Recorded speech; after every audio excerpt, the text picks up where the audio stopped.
qui est très traumatisant dans ce genre de choses, c'est que on sait qu'on ne se rendra pas compte de l'état dans lequel on est.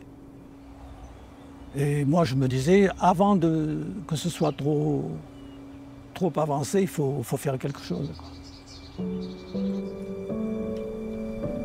Il faut pour cela que je stimule ma mémoire. Et je pense que ce voyage va m'aider à stimuler ma mémoire par tout ce que je vais découvrir, tout ce que je vais accumuler comme souvenir.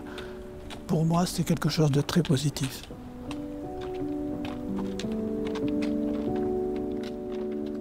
Ça fait environ 1800 km. Donc on fera le maximum de ce qu'on pourra et on donnera ce qu'on pourra donner. Et il nous faudra quelques semaines. Enfin, tout ça, ça suppose une chose, c'est que je sois en forme. Entretien de forme, oui, remise à niveau. Donc je ferai les... On va préparer le matériel et tu feras, voilà. Avoir des accords accords médicaux. Oui, non, mais c'est sûr, parce que... Bon. Et c'est parti, mon couteau. Entre le fait de se sentir capable et puis le fait de ne pas avoir de problème, c'est autre chose. Je n'en doute pas. Je ne m'inquiète pas. Je ne m'inquiète jamais. Non, je sais. Bon. Avec mon père, on est tout de suite parti sur le fait de marcher à l'époque. On ne s'est jamais vraiment posé la question d'utiliser d'autres moyens de transport, puisque la marche nous semblait le plus simple, peut-être le moins cher. Et puis, l'idée était toujours de trouver des endroits un peu inaccessibles. Donc, ça nous a paru assez naturel d'utiliser ce moyen de locomotion, donc la marche, qui est aussi une lente litanie de réflexion qui nous pousse à chaque fois à repartir, qui nous permet aussi de faire le point sur soi-même, sur nous, sur notre relation.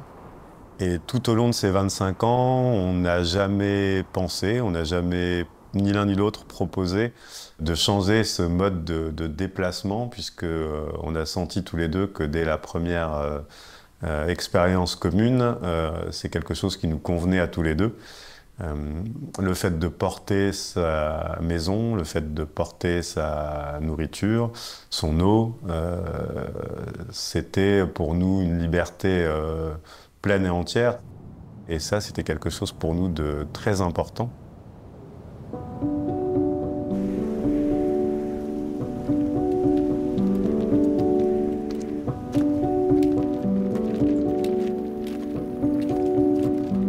Marcher avec Mathieu, c'est une évidence.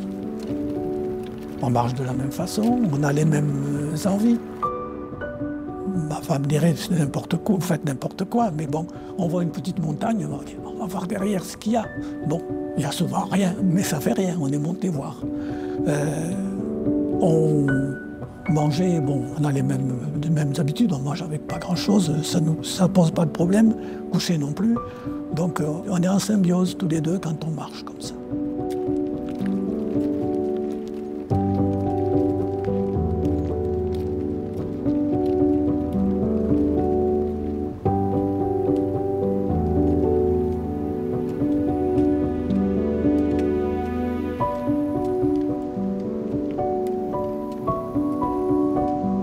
Quand on est tous les deux, personne ne se plaint, personne ne râle, personne ne dit à l'autre ce qu'il doit faire. Et je pense que c'est ce qu'on cherche. Il n'y a aucune contrainte de par nos caractères qui de toute façon sont similaires et qu'on sait tous les deux qu'on va aller dans la même direction et qu'on va fonctionner de la même façon. Et ça, je l'ai retrouvé avec personne.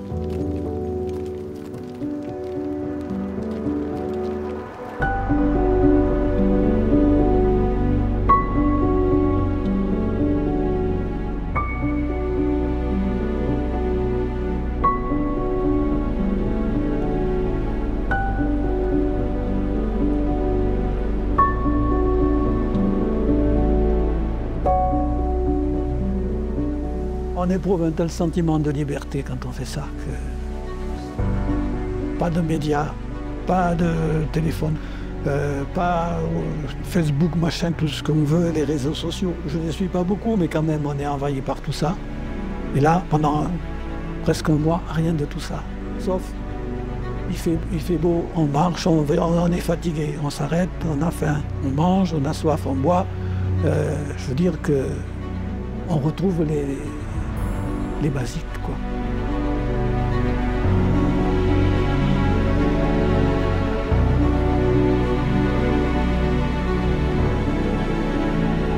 beaucoup de gens le recherchent, ce rythme-là. Les randonnées, je pense que ça n'a jamais tant marché, entre guillemets, sans faire de jeu de mots. Les gens ont envie de randonner, même chez nous, autour des villages, autour des villes, pour retrouver, je pense, un certain rythme comme ça, apaisé un peu. Parce qu'on est dans une société où tout va tellement vite, tellement.